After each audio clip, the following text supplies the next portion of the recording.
વાલી વિદ્યાર્થીની બહેનો ભાઈઓ, પ્રિય મિત્રો,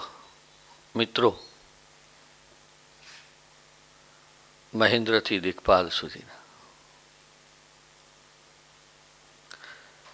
એટલે આજે સરસ્વતી ચંદ્રનો દિવસ છે.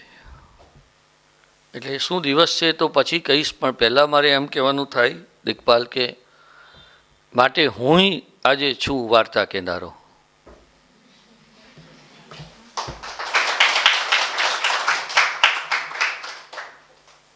એક વાર્તા તરીકે, એક કથા તરીકે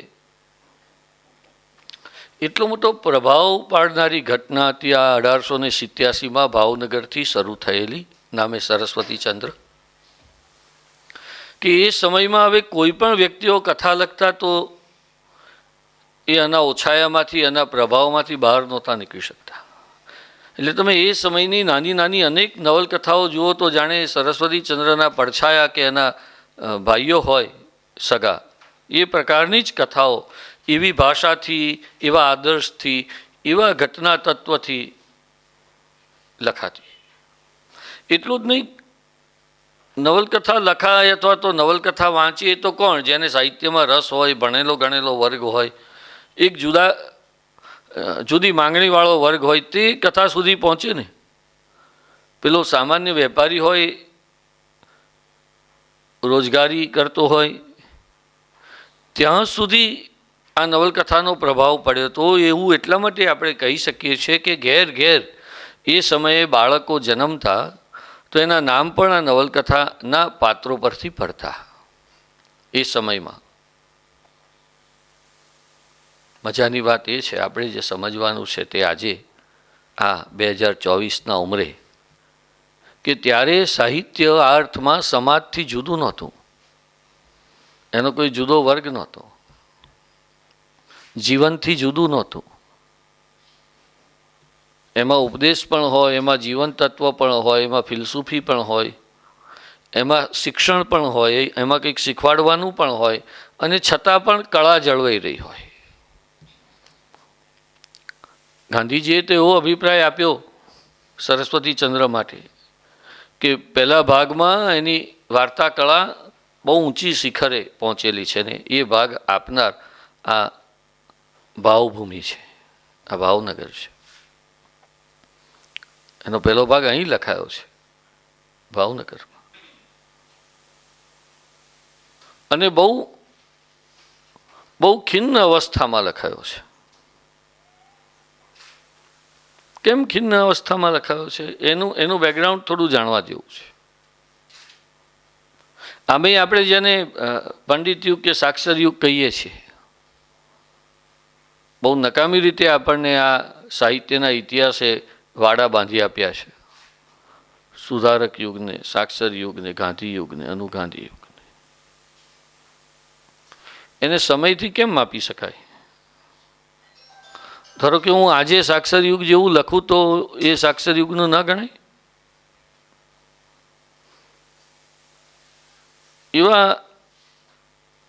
એવા સમયને આપણે ત્યાં જે યુનિવર્સિટીઓ સ્થપાઈ એ પછીનો જે એક ઉદ્દામ, એક જુવાળ વર્ગ હતો, એવો વર્ગ હતો કે જેને બધું દોડી નાખવું હતું. આ થંભ થઈ ગયેલું બધું દોડી નાખો એવું આવી. એટલે સુધારાનું પવન નહીં, સુધારાનું વાવાઝોડું. અંગ્રેજ મેડમ સરસ, અંગ્રેજી પહેરવેશ સરસ, અંગ્રેજી ભાષા ચકાચોંધ કરનારી, અંગ્રેજી સંસ્કૃતિ બહુ સારી, ઓકે ફાઇન, સરસ, નવું છે, ગમે, સારું છે, આપણે સ્વીકારીએ. પણ એક અંતિમ એમ હતું કે આપણું બધું નકામું. આપણે ત્યાં પણ હતું અંધશ્રદ્ધા, ભૂત પ્રેત, કુસંપ, કુટેવ, કુરિવાજ. એને આગળ ધરી અને આપણે આપણું ઘર જ ભૂલી જઈએ, આપણા મૂળિયા ભૂલી જઈએ, આપણી પોતાની પર્સોના, વ્યક્તિતા આપણે ભૂલી જઈએ. આવી એક આત્યંતિક ભૂમિકાએ જે સમય આવીને અટક્યો હતો ત્યાંથી આ પંડિત યુગ કે સાક્ષર યુગ શરૂ થયો. મારી વાત બરાબર સમજજો. તમે લોકોની બહુ મને દયા આવે છે. હું આમ લગ્ને જૈન છું એટલે જીવદયામાં માનું છું. તો મને ચિંતા થાય છે તમારી કે આ અઘરી અઘરી વાતો એરોપ્લેન થતી કેવી રીતે રોકવી. કારણ કે આમાં મુશ્કેલી છે. મેં કહ્યું એમ કે એક ઇતિહાસની રૈખિક ગતિને, ઇતિહાસની એક સીધી લીટીને આપણે સમજવી પડશે કે ભાઈ 1852માં દયારામનું મૃત્યુ થયું, મધ્યકાળ પૂરો થયો, ભક્તિયુગ પૂરો થયો, પ્રેમ લક્ષણા જ્ઞાન આ બધું પૂરું થયું. બાપાની પીપર દલપતરામે લખ્યું. અર્વાચીન સમય આવ્યો, ભૂત નિબંધ જ્ઞાતિ નિબંધ બધું શરૂ થયું. અર્વાચીન સમય કેમ આવ્યો અથવા કેવી રીતે આવ્યો? અંગ્રેજી શિક્ષણથી ને પશ્ચિમના સંપર્કોથી આવ્યો. આપણે બધું નવું શીખ્યા. જીવનમાં પહેરવેશ પણ નવો આવ્યો, ખોરાક પણ નવો આવ્યો, પડોશ પણ નવો આવ્યો, વિચારો પણ નવા આવ્યા, સાહિત્ય પણ નવા આવ્યું, સ્વરૂપો પણ નવા આવ્યા, નવી રીતે લખવાનું આવ્યું, પ્રોઝ આવ્યું, ગદ્ય આવ્યું. આપણે તો માત્ર પદ્યના સહારે વધારે હતા. તો એ રીતે આપણને કંઈક નવું મળ્યું. કોઈ બાળકને નવું રમકડું મળે તો એ કેટલો ઉત્સાહિત થઈ જાય. નવું મળ્યું એને આપણે પકડી લીધું, પણ પકડી લીધું પછી એમાં તરવા લાગ્યા, અને તરવા લાગ્યા પછી ડૂબવાય લાગ્યા. નવું તે બધું ખરું અને જૂનું તે બધું ખોટું. આવી એક આત્યંતિક ભૂમિકા એ સુધારાની. કુધારો વર્સિસ સુધારો એવો એક સમય આવી ગયો સુધારક યુગમાં કે આપણા કુધારાની સામે આ સુધારાની વાતો આવી, પણ એ એટલી બધી આવી કે આપણી પોતાની સંસ્કૃતિ આપણે ભૂલવા માંડ્યા. તમને જીન્સ ગમે તો સરસ, ઓકે. એ હાફ પેન્ટ ગમે, અડધું કરીને પહેરવાનું ગમે, ઊંચી કેપરી પહેરવાની ગમે તોય ઓકે. એમાં ઢીંચણથી ફાડવાનું પણ ઓકે, એ પણ એક એસ્થેટિક્સ છે, સરસ. પણ પછી તમે એમ કહો કે જીન્સ એ જ માત્ર આપણી સંસ્કૃતિ છે અને જીન્સ સિવાયની દુનિયાની કોઈ વસ્તુ આપણા શરીર ઉપર ચઢી જ ન શકે, અને આપણી જે પરંપરાગત પોશાક છે એને તો આપણે કબાટમાંથી બહાર કઢાય જ નહીં, એ તો ફેણી નાક છે, સાપ છે. આવું જ્યારે આપણે સમજીએ, હું ફરીથી સમજાવું છું તમને, આત્યંતિકતા, વધારે પડતો સુધારો. એટલે નર્મદે કહ્યું કે જટ ડોળી નાખો રે આ મંજળ થંભ થયેલું. પણ ગોવર્ધનરામે કહ્યું, પંડિત યુગે કહ્યું, સાક્ષર યુગે કહ્યું, સુધારક જ્યારે ઓસર્યો 1885 આસપાસ, 1885 પછી આ બધું શરૂ થયું, 1850 પછી સુધારાની વાતો, અને 1885 30-35 વર્ષ પછી આ સમય જ્યારે ઓસરવા માંડ્યો અને સાક્ષર યુગ, પંડિત યુગ, આદર્શ યુગ, સમન્વય યુગ આવ્યો, એણે ખાલી એટલું જ કહ્યું કે આ જે તમે ડોળી નાખ્યું છે ને એમાંથી વળી પાછા ફરી આપણે આપણા મૂળિયા તરફ, આપણી સંસ્કૃતિ તરફ, આપણા પોતાના તરફ, સ્વભાષા, સંસ્કૃતિ, ધર્મ, એના સંરક્ષણ તરફ કેવી રીતે વળી શકીએ. ડઝન્ટ મીન કે સુધારો જરૂરી નથી. કુધારાની સામે સુધારો હોવો જ જોઈએ, પણ સંરક્ષણ પણ હોવું જોઈએ. એટલે આ જે પંડિત યુગ છે, આ જે સાક્ષર યુગ છે, એને આપણે આ રીતે કોઈ પંડિતાઈ, કોઈ આદર્શ, કોઈ વિદવત્તા, કોઈ ભારેખમપણું, કંઈ ખબર ન પડે એ રીતે નથી જોવાનું. આપણે એને જોવાનો છે કે સુધારાની અતિરેકતા ઉપર બ્રેક મારનારો સમય, સુધારાની આત્યંતિકતાની સામે પ્રશ્નો ખડા કરનારો સમય, યુગ, સર્જક, કૃતિ. બહુ મજાની છે આ કૃતિ.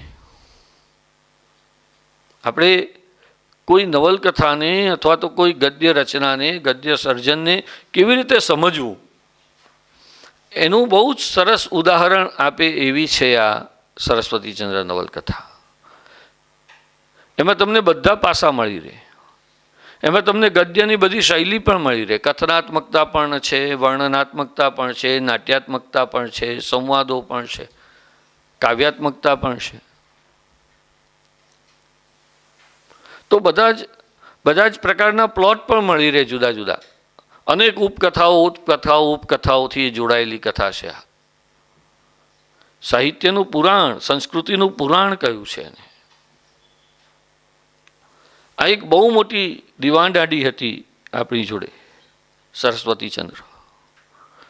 1887માં સરસ્વતીચંદ્ર આવી તે પહેલાં આપણે ત્યાં નવલકથા લખવી તો શરૂ થઈ ગઈ હતી, પણ હજુ એ ઇતિહાસનું પૂછડું પકડીને બેઠી હતી. હજી એ સમાજનું, સુધારાનું. કરણ ઘેલો ને કરણ ઘેલો પહેલાં પણ હિન્દુસ્તાન મધ્યનું ઝૂંપડું ને હિન્દુસ્તાન મધ્યના ઝૂંપડા પહેલાં પણ પારસી વાર્તા. તો કથા તત્વ તો શરૂ થઈ ગયું હતું. અને કથા તત્વ તો આપણું પોતાનું હતું, આપણી જોડે હતું જ. જાતક કથાઓમાં, પંચતંત્રમાં, ઉપનિષદોમાં. પણ એને પેલી નોવ્યુસ, નવલરી રૂપે રજૂ કરવાની શરૂઆત આપણે જો 1866માં જોઈએ તો એ 1866માં એટલે કે કરણ ઘેલોમાં એ જો એક નાનકડી કેડી કંડેરાઈ હોય, એ જો એક નાનકડો રસ્તો નવલકથાનો શરૂ થયો હોય તો એ રસ્તો રાજમાર્ગ બને છે 1887માં સરસ્વતીચંદ્રથી. કારણ કે નવલકથાને એનું સંપૂર્ણ કળાત્મક રૂપ આપે છે આ સરસ્વતીચંદ્ર. કેમ હું આ બીજી આડી વાત ઉપર ચડ્યો મારી મૂળ વાતને છોડીને? એટલા માટે કે તમે જ્યારે સરસ્વતીચંદ્ર જુઓ, એનું પાત્રાલેખન જુઓ, માત્ર પહેલો ભાગ જુઓ અને પહેલા ભાગમાં એનો જે નાયક છે સરસ્વતીચંદ્ર, એના વિચારો જુઓ. યાદ રાખો છોકરાઓ, ગોવર્ધન રામે બહુ સ્પષ્ટ કહ્યું નવલકથામાં કે મારે તમને વાર્તા કહેવી જ નથી, મારે તો તમને ઉપદેશ કહેવો છે. પણ કારણ કે તમને ઉપદેશ સીધો નહીં પચે, નહીં જચે, અઘરો પડશે, એટલે વાર્તા રસ ભેળો ઉપદેશ રસ પાવા માટે હું આ નવલકથા લખું છું. ગોવર્ધનરામ કેવી રીતે જુએ છે આખી વાતને, કળા તત્વને? તો એમ કે છે કે તત્વ અંડ ફૂટતા, તત્વનું, તાત્વિકતાનું, ફિલસૂફીનું, આદર્શવાદનું એક ઈંડું છે, એ તમે ફોડો તો એમાંથી કળા રસ સ્ફુરવો જોઈએ. નરસિંહ યાદ આવ્યા. પણ તત્વનું ટૂંપણું તુચ્છ લાગે. અહીંયા રસ જોઈએ. પ્રેમ રસ પાને તું મોરના પીછધર.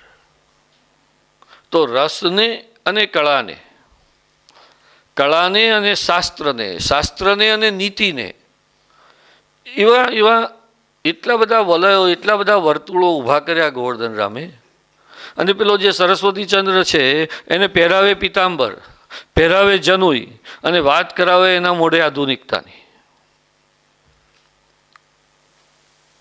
ગોવર્ધન રામે 1887માં સરસ્વતીચંદ્ર આપીને આ જે વાત છે, આ જે આઈસ બ્રેક છે, હું તમને જે સમજાવું છું શરૂઆતથી મારી વાત જેની ઉપર અટકી ગઈ છે તે આ છે કે નડિયાદને સાક્ષર ભૂમિ કહે છે.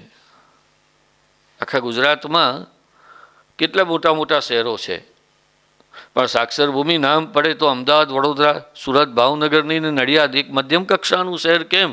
તો કે આ એવું શહેર હતું કે જેણે આ જે સુધારાનો પવન હતો એને બ્રેક લગાવી કે ઊભા રહો, સ્વ સંસ્કૃતિ, સ્વભાષા, સંસ્કૃત, આ બધા ઉપર પણ ધ્યાન આપો. એમાંથી પણ જે ઉત્તમ છે તે લો, પૂર્વમાંથી પશ્ચિમમાંથી પણ જે ઉત્તમ છે તે લો. અને નવલકથાની શરૂઆત કરીને પહેલા વાક્યથી આપણને લેખક આ ઇંગિત, આ ઇશારો બહુ રૂપકાત્મક રીતે આપે છે. ફ્લેશબેકમાં શરૂ થાય છે આખી કથા. એક લક્ષ્મીનંદન નામનો શેઠિયો છે,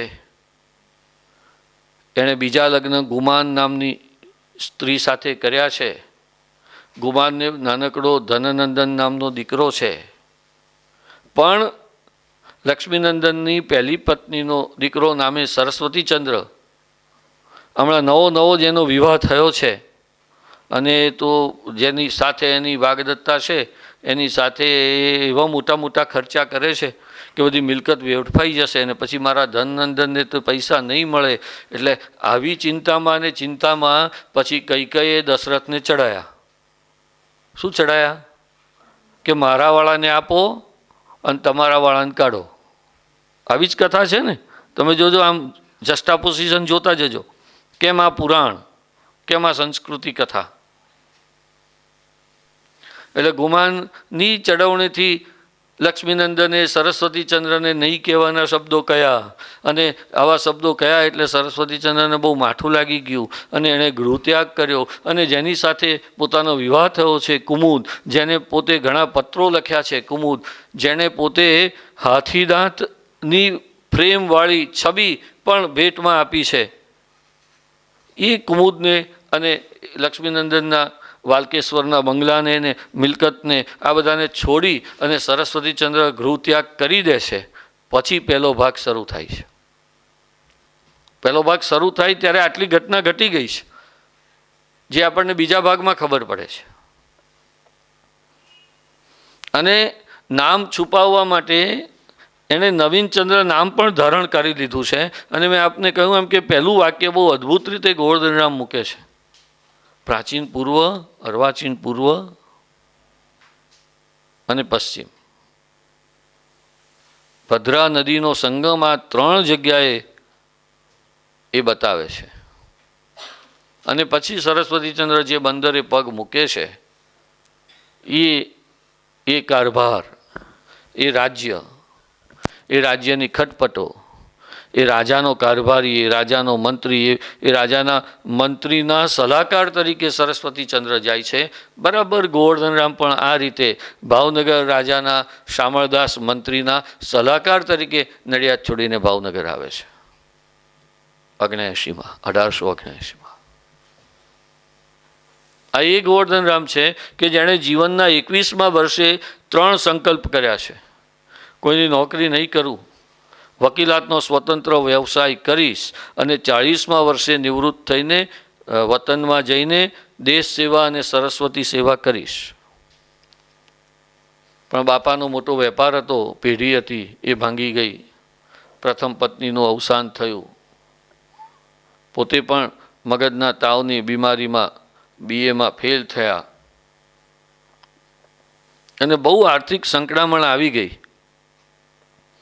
અને આંખનો પણ એક રોગ લાગ્યો ગયો.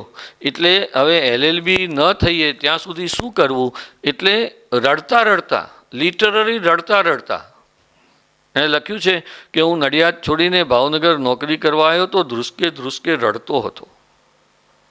કારણ કે પોતે સંકલ્પ કર્યો છે કે કોઈની નોકરી નહીં કરવી.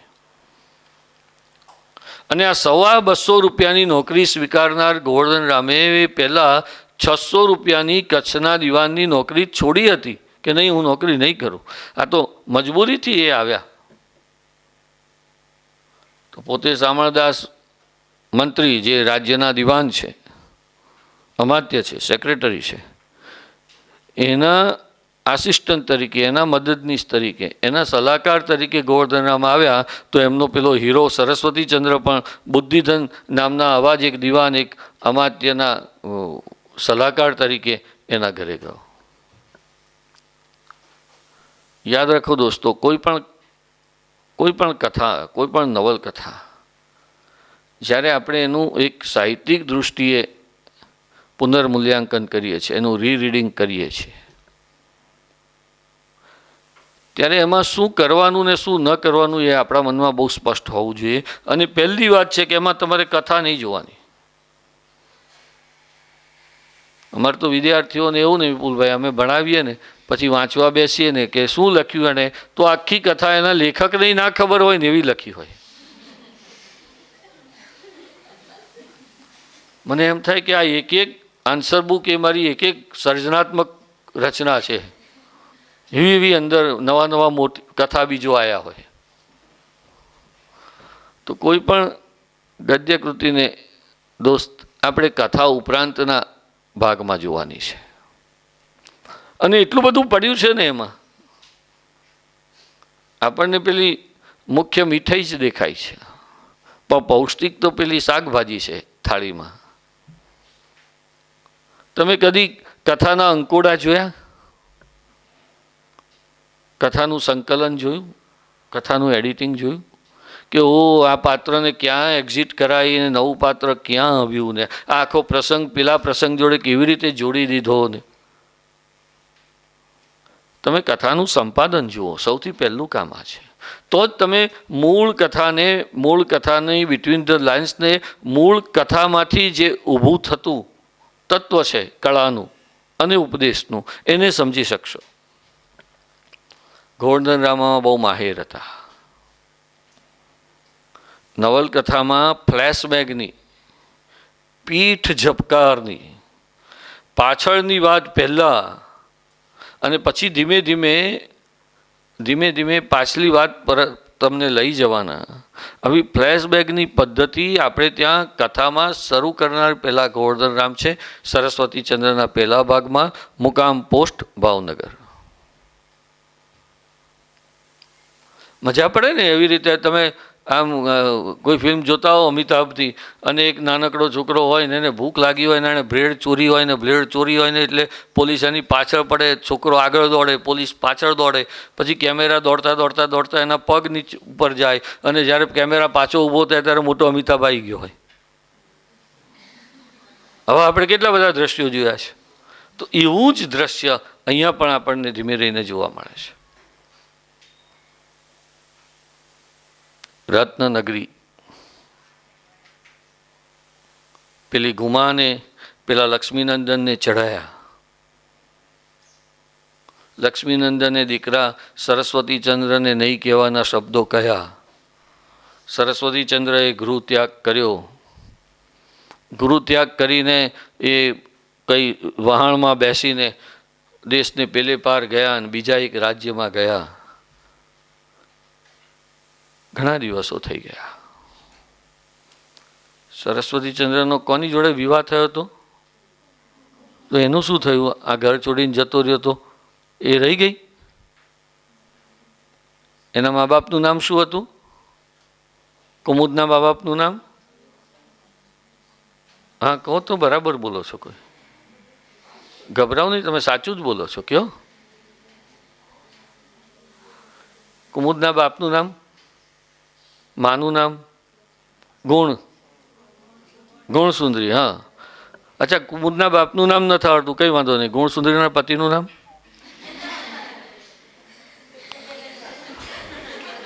થોડું ચતુર થાવ, થોડા ચતુર થાવ પ્લીઝ.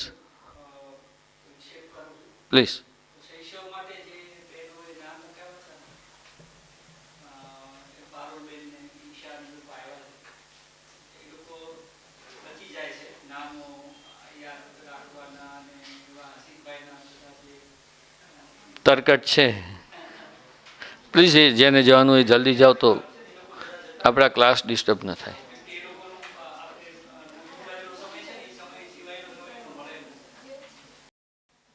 તો એવા નીકળો ને ઝડપથી, તો આપણે વાત કરીએ આગળ.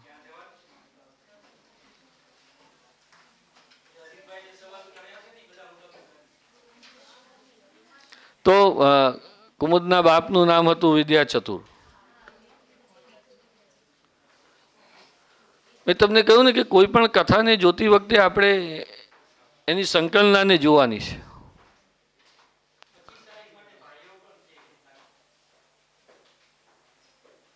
સરસ્વતીચંદ્ર શરૂ થાય છે એનો એક્ઝેક્ટ સમય તો આપણો 1857ના પહેલા સ્વતંત્ર સંગ્રામ પછીનો ગાળો છે.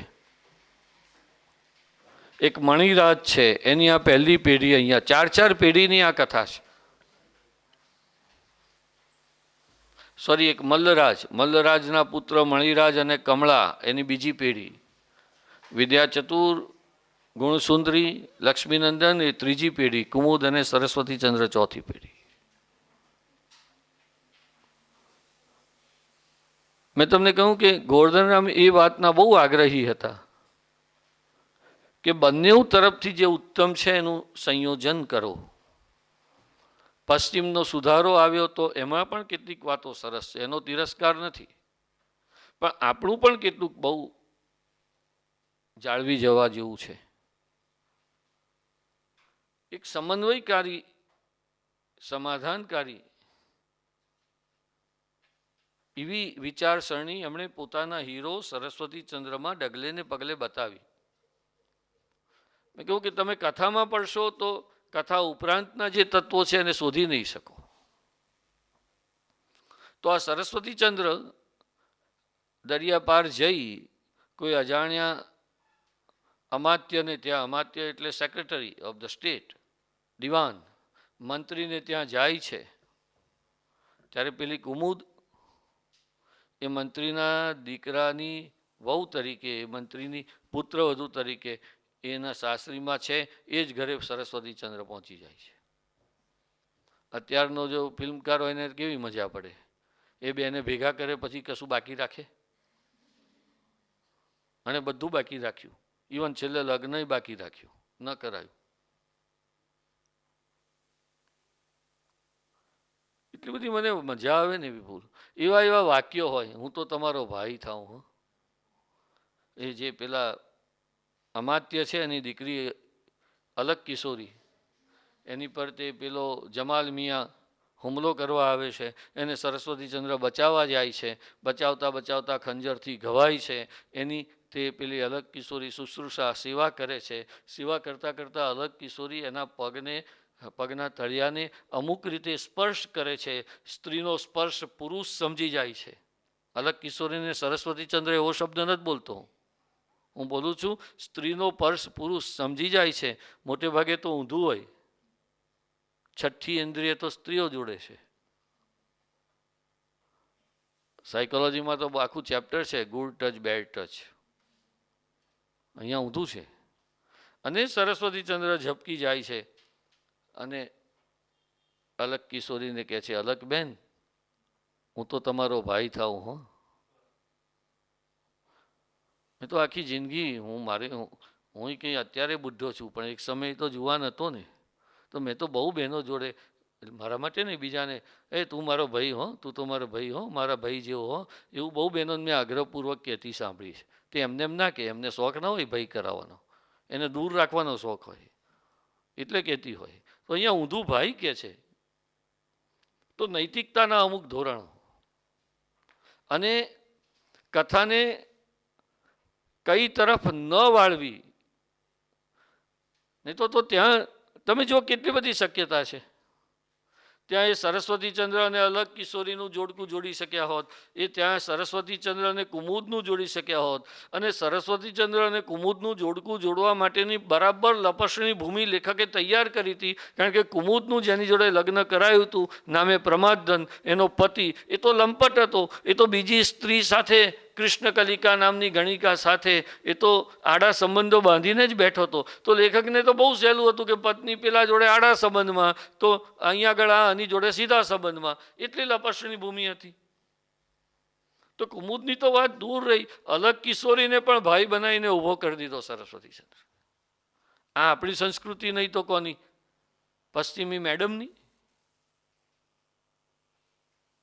પિતાંબર પહેરાવે છે, જનોઈ પહેરાવે છે સરસ્વતીચંદ્રને, છતાં શિવ પૂજા કરાવતો નથી. શિવાલયમાં એ પહોંચે છે અને મૂર્ખદત્ત નામના બ્રાહ્મણને એ સમજે છે કે આ પૈસાની લાલચી માણસ છે, આ પૂજારી નથી, આ બાવો નથી, આ ભલે આના ટીલા ટપકા હોય. આવું કોણ સમજી શકે? પશ્ચિમનો રેશનલ માણસ. અને મારે પિતાંબર પહેરવું જોઈએ આવું કોણ સમજી શકે? મેં કહ્યું કે સમન્વય, તમે કથામાંથી આવા એવા આપણે તત્વો જોવાના છે સંકલનના. વાડામાં લીલા નામનું આખું પ્રકરણ છે. વનલીલા નામની બહેનપણી છે.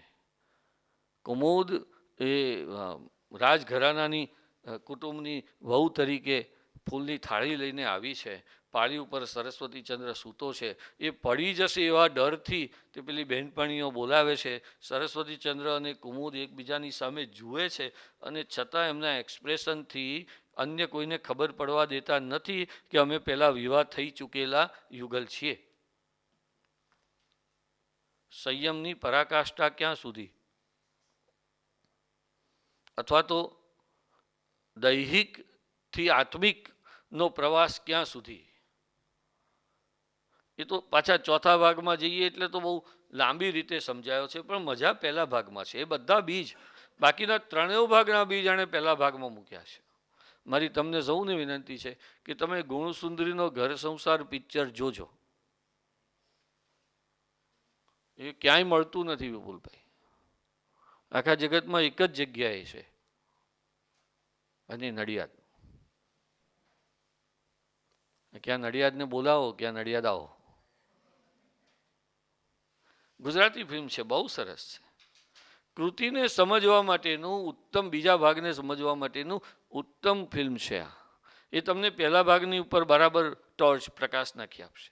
તો મારી વાતને ફરીથી એક વખત રિપીટ કરું કે સરસ્વતીચંદ્ર લખાઈ એ સમય ગુજરાતી સંસ્કૃતિ માટે, ભારતીય સંસ્કૃતિ માટે, આપણે ત્યાં જે પરંપરાગત માળખા હતા આપણી સંસ્કૃતિના, આપણા સમાજના, આપણા રીત રિવાજોના, આપણા ધર્મ સંપ્રદાયોના, એની સામે પ્રાર્થના સમાજ, બ્રહ્મો સમાજ, આર્ય સમાજ, સ્વામિનારાયણ સંપ્રદાય, આ બધાના નવા નવા નુસ્ખાઓ આવ્યા હતા સમાજને જાગૃત કરવાના, બેઠા કરવાના.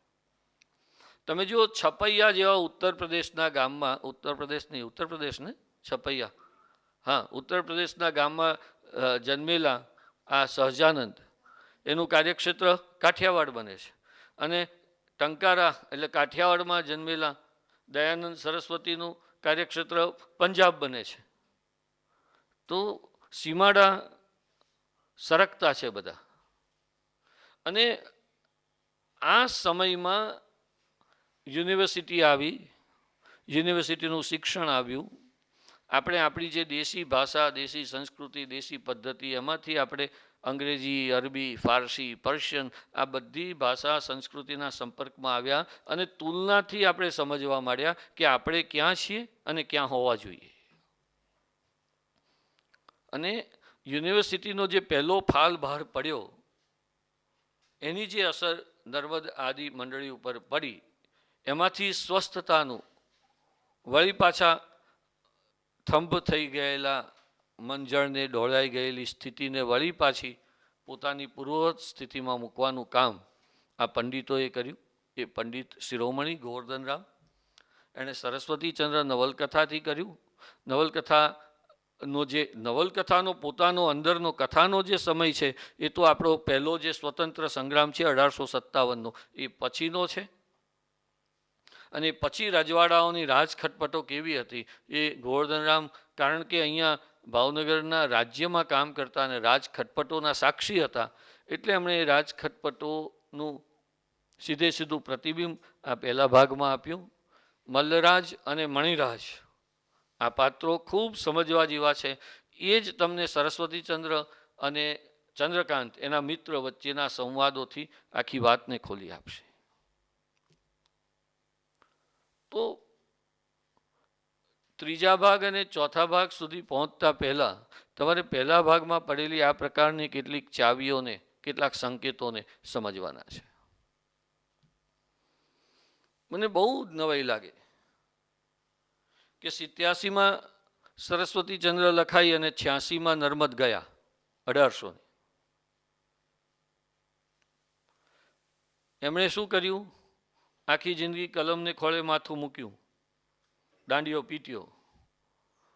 મારી ભાષાને માટે એણે જે ભોગ આપ્યો અથવા ભેખ ધર્યો એ વધારે સારો છે. તો ગોવર્ધનરામે પણ 87થી 2001 14 વર્ષ સુધી આ 1700 પાનાના 4 ભાગની નવલકથાના સમયગાળા દરમિયાન ધૂણી ધખાવી હતી. બીજું કોઈ લેખન નહોતું કર્યું. એણે આગળ પાછળ ઘણું લખ્યું, એની ચર્ચા ફરી ક્યારેક. પણ આ સરસ્વતીચંદ્રના લેખન માટે એમણે છેવટે નોકરી પણ ત્યજી, નોકરી છોડીને નડિયાદ પહોંચી ગયા. એ રસપ્રદ વાત એવી છે મહેન્દ્રભાઈ કે એણે સંકલ્પ કરેલો કે 40 વર્ષે નિવૃત્ત થવું, થયા 42મા વર્ષે. પછી આ તો બહુ સ્માર્ટ માણસ છે ને, એટલે એની ભાષાને પણ સમજવી પડે આપણે. એટલે સ્ક્રેપબુકમાં લખે છે કે પછી મુંબઈની ધીકતી વકીલાતમાં મારે મારા સહાયક શોધવા પડ્યા. એટલે આસિસ્ટન્ટ વકીલને એણે આસિસ્ટન્ટ કોઈ શોધ્યો કે જેને બધી બ્રીફ કોર્ટના કેસો એને સોંપે, એને સમજાવે, એટલે પછી ધીમે ધીમે પેલો જે આસિસ્ટન્ટ છે એ પોતાના કેસ લડે ને પોતે નિવૃત્તિ તરફ જાય. તો એ કૃષ્ણલાલ મોહનલાલ ઝવેરી, આપણા બહુ મોટા ઇતિહાસકાર, દિવાન બહાદુર, એ ગોવર્ધનરામના આસિસ્ટન્ટ તરીકે જોડાઈ તો ગયા. પછી ગોવર્ધનરામ લખે છે કે 40 ને બદલે 42મેં વર્ષે હું મુંબઈ છોડીને નડિયાદ જઈ શક્યો, કારણ કે મારી જોડથી આ બધી કોર્ટની બ્રીફ સમજવા, કોર્ટના કેસો સમજવામાં મારા સહાયક એવા કૃષ્ણલાલ ઘણા ધીરજવાળા હતા. આવું કહેતા કોને આવડે? તો એ નડિયાદ જઈને એમણે ચોથો ભાગ પૂરો કર્યો અને પછી એની પ્રસ્તાવના લખી કે પ્રિય વાંચનાર, તું આ હો કે તે હો, લાંબી લાંબી વાત લખી. રાજા હો કે રંક, સ્ત્રી હો કે પુરુષ, બાળક હો કે વૃદ્ધ, પણ તને આ મારી કથામાંથી કંઈક તો તારા જોગ મળી જ રહેશે. તો એક આપણે કેમ નવલિકા અને નવલકથાના ભેદ સમજીએ ત્યારે ખંડ અને અખંડ એવા શબ્દો કેમ વાપરીએ છીએ? કે પેલામાં આપણને એક નાનો ખંડ છે, એક ચમકારો છે, એક ટુકડો છે કે જે અખંડની આપણને પરિદર્શન કરાવે છે, તે નવલિકા. પણ નવલકથા તો એ પોકેટ થિયેટર એમ કહ્યું, એ આપણને અખંડ જીવનના આખા સત્યનો, જીવનના આખા વર્તુળનો પરિચય કરાવે છે. તો સરસ્વતીચંદ્રની પૂર્ણાહુતિ પણ એમ કહે છે કે જે આજની તારીખમાં અત્યારે વાગ્યા છે એના બરાબર 2-3 કલાક પછી પૂર્ણાહુતિ થઈ હતી, 23મી ડિસેમ્બરે, એટલે કે આજે 1900ની સાલમાં. અત્યારે 2 કલાક પછી તમારે એને હેપી બર્થડે કહેવાનું છે. આ 125મી શતાબ્દી શરૂ થશે અને મને બહુ આનંદ છે જો કેવો થાય છે કે ભાવનગરથી શરૂ થશે. હું પહેલો શબ્દ ભાવનગરમાં બોલું છું 125મી શતાબ્દી. એના માટે તમને સૌને સલામ. તમારું જે થવું હોય તે થાય, હું તરી ગયો.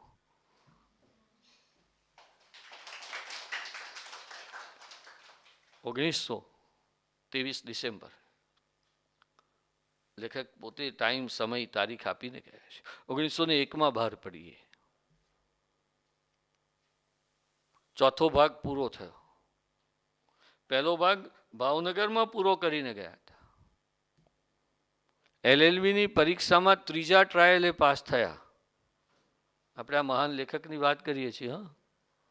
જે BAમાં 2જા અને LLBમાં 3જા ટ્રાયલે પાસ થયેલા. એ તમારે આ જો યાદ રાખવું હોય તો રાખજો, પણ જોડે યાદ રાખજો કે એને સરસ્વતીચંદ્ર પણ લખેલી.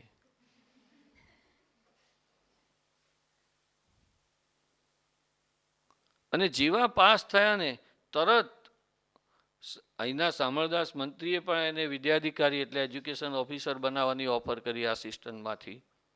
ફરીથી કચ્છમાંથી પણ ઓફર આવી, જુનાગઢથી એ ઓફર આવી. પણ એણે નક્કી કર્યું કે મારો સંકલ્પ છે કે હું નોકરી નહીં કરું. આ તો વચગાળામાં ઘરમાં પગારની જરૂર હતી એટલે આ 125 રૂપિયાની નોકરી 3 વર્ષ માટે કરી અને તરત એ અહીંથી મુંબઈ ગયા. તો બીજા ભાગમાં વાલકેશ્વરનો બંગલો આવે છે મુંબઈ. પહેલા ભાગમાં રજવાડું આવે છે ભાવનગર. પહેલા ભાગમાં દરિયો પણ આવે છે, દરિયાની ભરતી અને ઓટ પણ આવે છે, ભાવનગરનું શિવાલય પણ આવે છે. મારી તમને સૌને વિનંતી છે કે આખું ગુજરાત જો ભાવનગરના ગુજરાતી વિભાગને જોતું હોય કે અહીંયા તો લોકો સરસ કામ કરે છે, તો એમણે એક દિવસ અહીંયાથી એ શિવાલય સુધી નામે, તમને ખ્યાલ છે અહીંયા કયું શિવાલય સરસ્વતીચંદ્ર જોડે જોડાયેલું છે? એક મહાદેવ, કયું?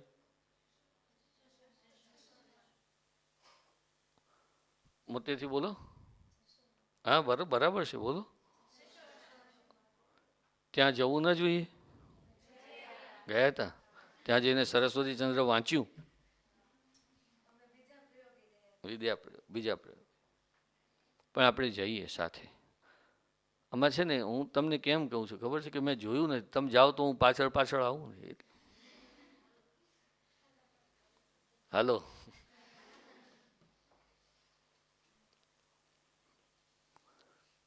ગોવર્ધનરામે પોતાની એક આત્મકથા લખી છે. છેલ્લી વાત ઉપર મારે તમને લઈ જવા છે. નામે સ્ક્રેપ બુક, અંગ્રેજીમાં લખી છે.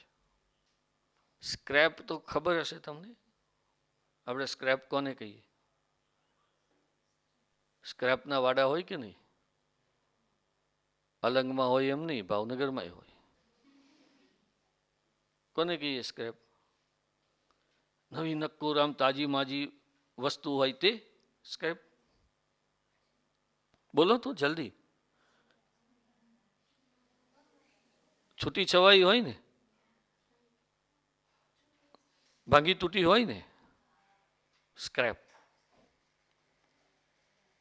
હવે સ્ક્રેપ તો ભૌતિક વસ્તુ, સાધનો હોય, અને બુકને, ડાયરીને સ્ક્રેપ કહી. કેમ? તો કે એના વિચારો પણ આવી રીતે છૂટા છૂટા ક્યારેક ક્યારેક આવ્યા હતા. એના ગુજરી ગયા પછી 50 વર્ષે બહાર પડી. નૈતિકતાના એવા ધોરણોને મેં તમને કહ્યું કે અલગ કિશોરીમાં આમ બતાવ્યું કે સરસ્વતી ચંદ્રમાં આમ બતાવ્યું, એ તો માત્ર પાત્ર છે, એ તો માત્ર ઘટના છે, એનાથી ભરમાશો નહીં. મારી તમને સૌને વિનંતી છે કે તમે જ્યારે પહેલો ભાગ વાંચો તો કથામાંથી બહાર નીકળજો, કથામાં ન ફસાશો. કથા તો એક ખીંટી છે, એ ખીંટી ઉપર એણે શું ભરવ્યું છે એની ઉપર ધ્યાન આપજો. સરસ્વતી ચંદ્રના મુખે મુકાયેલી કે એમાં આવતી ઘટનાઓ પાછળ કઈ આપણી સાંસ્કૃતિક ઘટનાઓ છે, કઈ આપણી સાંસ્કૃતિક જરૂરિયાતો છે.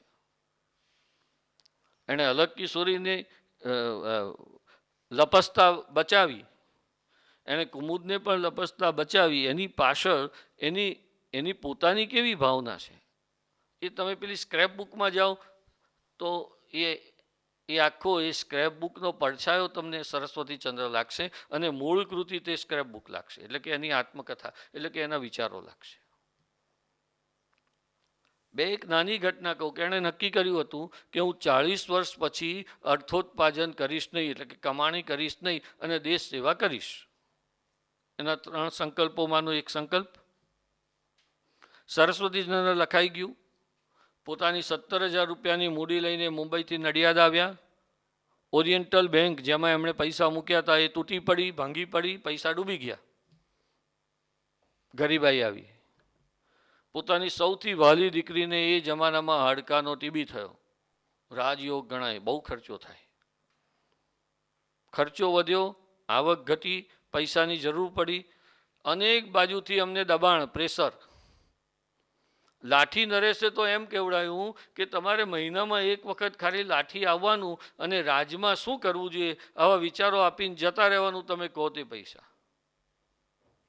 મુંબઈથી ટીકે ગજ્જરે એમ કહેવડાયું કે તમારે અહીંયા આગળ જ્યારે આવવું હોય ત્યારે મુંબઈ આવવાનું, કેટલાક શેઠિયાઓ જોડે ખાલી 2 કલાક વાતો કરીને જતા રહેવાનું, એના પૈસા. આવી કંઈ એમને અનુવાદ કરવાના અને એવા કેટલા જીવન ચરિત્ર લખવાના, કેટલા એમને પ્રયોગો મળ્યા. દેશી નાટક મંડળી એણે ગોવર્ધનરામને કહ્યું કે ભાઈ તમારું આ સરસ્વતી ચંદ્ર અત્યારે તો બહુ એકદમ બેસ્ટ સેલર જેવી પોઝિશનમાં છે ને ઘેર ઘેર વંચાય છે ને, તમે અમને એક નાટક લખી આપો ને, ઘરમાં જરૂરિયાત તો ખૂબ. તો ગોવર્ધનરામે લખ્યું 1902માં ક્ષેમરાજ અને સાધ્વી નામે નાટક લખ્યું. લખ્યા પછી અમને થયું કે હું આ શું કરું છું, પૈસા માટે? એમને સંતોષ પણ ન થયો. બહુ ખિન્ન અવસ્થામાં લખતા હતા, એમના શબ્દો, ખિન્ન સ્થિતિએ. તો 1902માં આખું નાટક નામે ક્ષેમરાજ અને સાધ્વી લખી દીધા પછી પેટીમાં મૂકી દીધું ને નહીં આપ્યું નાટક મંડળીને. નૈતિકતા. નક્કી કર્યું છે કે કમાઈશ નહીં તો નહીં જ કમાવું, ગમે તેવી પરિસ્થિતિ હશે. અર્થોત્પાદન માટે નાટક નહીં લખવું, આનંદ માટે લખવું એ જુદી વાત છે, પણ આ તો માગણીથી એસાઇન રાઇટિંગ થયું ને, માગણીથી લખાયેલું થયું ને, એસાઇનમેન્ટ આપ્યું હતું. તો ન છપાયું. 1902માં લખ્યા પછી એ નાટક છે કે 2002માં 100 વર્ષ પછી છપાયું. તો એક વખત બહુ શાંતિથી તમે આ નાટકની એક એક ઘટનાઓને અને સ્ક્રેપ બુકને સરખાવો. એમણે નક્કી કરેલા સંકલ્પોને વળગી રહેવા માટે એમણે કેવી હાડમારી વેઠી. સ્ક્રેપ બુકમાં એમણે એવું નથી કે પોતાના અંગત જીવનની વાતો લખી છે,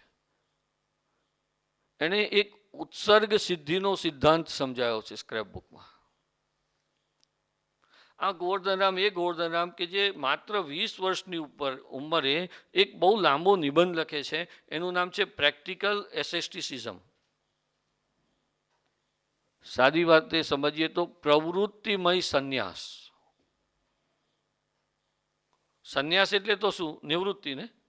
સંસાર છોડી દેવાનું નામ સંન્યાસ ને. અને એવું કહ્યું કે ના, એ ખોટી વાત છે. જો આ નિબંધ લખાય છે 1877માં, બરાબર. 1877માં હજી શિકાગોની ધર્મસભા ભરાઈ નથી અને વિવેકાનંદે કર્મની ઘોષણા કરી નથી. 1887 પહેલાં તિલક મહારાજની કર્મ ગીતા પણ આપણને મળી નથી. એ પહેલાં આ કર્મનો સિદ્ધાંત, કર્મનું ધર્મ, કર્મનું સંપ્રદાય, કર્મયોગ એ ગોવર્ધનરામ સમજાવે છે પ્રેક્ટિકલ એસેસ્ટિસિઝમમાં. અને એ પછી પહેલા ભાગમાં રિફ્લેક્ટ થાય છે. બુદ્ધિધન જ્યારે પૂછે છે કે આ સઠરાઈની ને આ બધાની આ જે ગરબડો છે આપણી સામે, આપણા રાજની સામે, તેમાંથી બહાર કેવી રીતે નીકળવું? આજની ભાષામાં કહું ને તે ગોવર્ધનરામનો એવો જવાબ હતો કે એમાં તમારે ડબલ એન્જિન સરકાર ચલાવવી. કર્મ કરો. એ લોકોને વિકાસની રાજનીતિ જો અત્યારનો કોઈ રાજનેતા બોલતો હોય ને તો એને બોચું પકડીને સરસ્વતી ચંદ્ર વંચાવી જોઈએ. શબ્દ આપ્યો છે એણે, વિકાસનું રાજકારણ એવો કે તમે કામ કરો, રાજની પ્રજાની સેવા કરો, પછી કોઈ ગમે તેટલી તમારી સામે ભાંજગડ કરશે. બહુ જ બધા સંકેતો તમે એક પછી એક ઘટનાઓમાંથી શોધજો, કથામાં ફસાતા નહીં. એ બેઠેલો એક વિદ્યાર્થી ખાલી એટલો સંકલ્પ કરે ને કે આ વખતે પ્રશ્ન પૂછે ને પહેલા ભાગ વિશેનો, તો હું કથા નહીં લખું, હું કથાના અર્થઘટનો લખીશ કે ભાઈ આ પહેલા ભાગમાં કુલ આટલા પ્લોટ આવે છે. તમે ધ્યાનથી તમે એની ઉપેન્દ્રભાઈની શાળેય આવૃત્તિનો ઉપયોગ કરો. લઘુ સંક્ષિપ્ત છે, બૃહદ સંક્ષિપ્ત, લઘુ નહીં, બે સંક્ષિપ્ત છે એના, લઘુ અને બૃહદ સંક્ષિપ્તનો ઉપયોગ કરો. અને એમાંથી તમે ઘટનાઓ લઈ લો, તારવી લો, 1 2 3 4 5 6 તારવી લો. 7 જ ઘટનાઓ મુખ્ય મળશે પહેલા ભાગમાંથી. કહી દઉં? તમને ના આવડવાની હોય તો હું કહું. આવડશે? ચલો રાહ જોઈએ. 7 જ મુખ્ય ઘટના છે. પછી એ ઘટનાઓને એ સમય સાથે સાંકળો. લેખકે એક ઘટનાથી બીજી ઘટનામાં કેવી રીતે પ્રવેશ કર્યો છે, બીજી ઘટનાથી ત્રીજી ઘટનામાં કેવી રીતે પ્રવેશ કર્યો છે એને જુઓ. હું તમને એક હિન્ટ આપી દઉં કે દરેક એક ઘટનાથી બીજી ઘટનામાં પ્રવેશતી વખતે લેખક એક મોરલ ઓફ ધ સ્ટોરી, આપણે જેને કહીએ પંચલાઈન કહીએ, માસ્ટર વાક્ય કહીએ, એવું એક વાક્ય મૂકે છે કે જે વાક્ય તમને ઇંગિત કરે છે કે ઓકે હવે આપણે આ બીજી વાતમાં પ્રસાર થયા, હવે ત્રીજીમાં જઈએ છીએ, હવે ચોથીમાં જઈએ છીએ. બહુ સરસ રીતે સંકલન છે. ચંદ્રકાંત ટોપીવાળા અને પ્રવીણ દરજીએ પહેલા ભાગના એક પ્રકરણ ઉપર લેખ કર્યા છે, જોવા જેવા છે. ક્લોઝ રીડિંગ છે, બહુ સરસ રેફરન્સ છે. તો પેલી સ્ક્રેપ બુક જે છે, રામપ્રસાદ બક્ષી એનો ગુજરાતી અનુવાદ કરે છે, નામે મનન નોંધ. હું તમારા સાહેબને વેબસાઇટ લખાઈ દઈશ, એની પર આખી સ્ક્રેપ બુક ઉપલબ્ધ છે. એ મનન નોંધ એકવાર જોજો, એના ફકરાઓ જોજો. એમાં એ ઉત્સર્ગ સિદ્ધિનો સિદ્ધાંત સમજાવે છે કે માણસના જીવનમાં કેવી રીતે જીવનને સફળ ગણવાના માપદંડ કયા. મને એટલી બધી નવાઈ લાગે મહેન્દ્રભાઈ કે આજે છેલ્લા ભાગની વાત કરીએ છીએ ને, સરસ્વતી ચંદ્રનો ચોથો ભાગ, ચોથા ભાગમાં સરસ્વતી ચંદ્ર અને કુસુમનું લગ્ન થયું છે. કુસુમ કુમુદની બહેન છે, કુમુદ કરતાં તદ્દન નવા વિચારની છે, થોડી ઉછાછરી છે, તોફાની છે. પોતાની બહેનને વિવાહ કરીને નાસી ગયેલા સરસ્વતી ચંદ્રને બહુ ધિક્કારે છે અને એને કારણે નવા જમાનાની હોવાથી કદી કોઈ પુરુષનો વિશ્વાસ કરવો નહીં ને લગ્ન તો કરવું જ નહીં, આવા વિચારવાળી કુસુમ છે. કુમુદનો પતિ અવસાન પામી ગયો છે, એ વિધવા છે. આ એ સમય છે કે સુધારક યુગમાં મૂળજી અને વગેરે કેટલા બધા ઉધામા કરીને વિધવા વિવાહની પ્રથા આપણે ત્યાં દાખલ કરી છે. એટલે તો બહુ સહેલી, હું ફરીથી કહું કે બહુ લપસણી ભૂમિ હતી આ લેખક માટે કે કુમુદનું અને સરસ્વતીચંદ્રનું ફરી લગ્ન કરાવી દે, પણ નથી કરાવ્યું. અને કુમુદ અને સરસ્વતીચંદ્ર વચ્ચે એક ચોથા ભાગમાં સુંદરગીરીના શૃંગ ઉપર પંચરાત્રિના એક વિષ્ણુદાસ નામનો મહંત છે, એના મઠમાં એટલે કે એના આશ્રમમાં એ બેને એકલા રાખે છે પેલો ઋષિ. અને એમના આત્માનું મિલન થવું જોઈએ અને શરીરનું નહીં. શરીર તો ગૌણ છે, વિચારો અને દ્રષ્ટિ અને આદર્શ એક હોવા જોઈએ.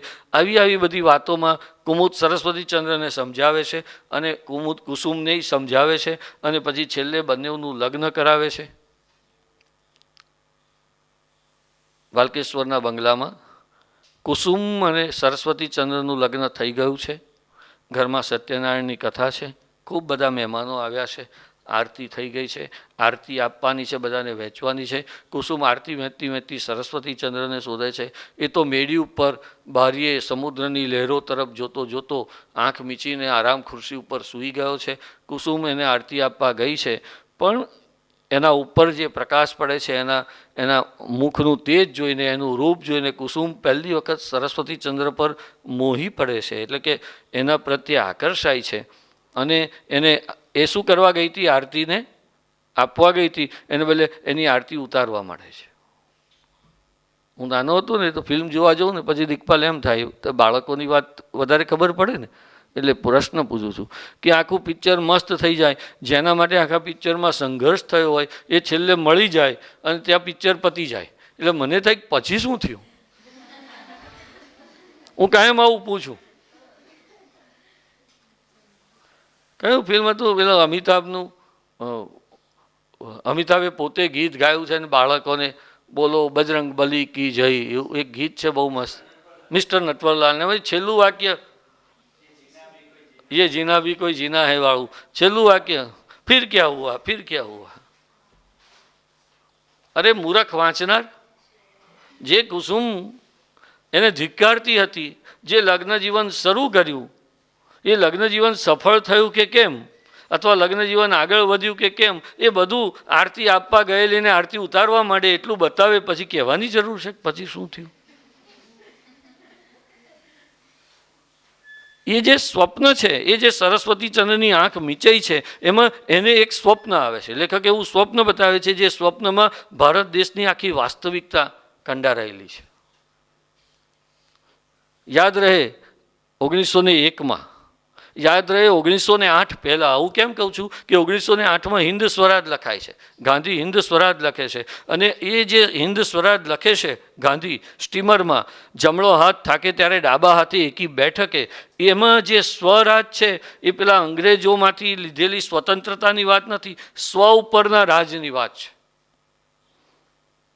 કે મને ગુલાબજાંબુ ભાવે છે પણ હું નક્કી કરું કે મારે નથી ખાવાના, તો એ મારું રાજ છે, હું નહીં ખાઉં તને, તું પડી રહે ત્યાં.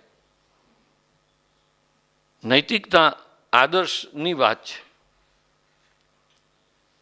એટલે ગાંધી હજી હિન્દ સ્વરાજ લખતા નથી, હજી ગાંધી ભારતમાં આવ્યા નથી. ગોખલેની સલાહ માનીને ગાંધીએ ભારત ભ્રમણ કર્યું નથી. ગોખલેની સલાહ માનીને ભારત ભ્રમણ કરતાં કરતાં મારા દેશવાસીઓને નાહવા માટે કપડાં નથી, એક સ્ત્રીને તળાવને કિનારે વગેરે વગેરે કથાઓ છે, તમે જાણી લેજો.